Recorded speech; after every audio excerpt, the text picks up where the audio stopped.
What if I told you that for 1 month this summer, kids in England could essentially teleport anywhere without their parents breaking a sweat?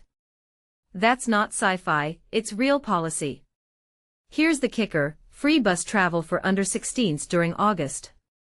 At first glance it sounds like a generous gesture, but dig deeper, and it's a masterclass in political optics and economic chess. Let me break it down for you. This isn't just about letting kids ride buses for free. It's about timing. August is peak family travel season. Think seaside trips, day trips to attractions, and last-minute getaways.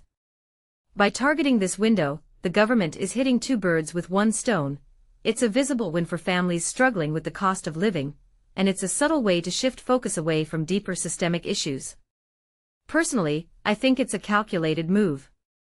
It's like giving someone a band-aid while ignoring the infection beneath. Now let's talk about the specifics. The Department for Transport claims this will alleviate financial pressures, but here's what they're not saying: this is a temporary fix for a permanent problem. A £1 to £2 savings on a bus ride is negligible for families facing rent hikes, energy bills, and stagnant wages. What makes this really interesting is the contrast with the £2 cap on bus fares set for next year. That's a long-term policy, but this August initiative, it's a seasonal magic trick. And don't get me started on the Great British Summer Savings Scheme. Cutting VAT on kids' meals and theme park tickets sounds great, but let's be real, these are niche benefits. If you're a family earning below the poverty line, a 5% VAT cut on a £10 meal saves you 50p. It's a rounding error in the grand scheme. What this really suggests is that the government is prioritizing feel-good gestures over structural change. They're treating symptoms, not causes. There's another layer here too.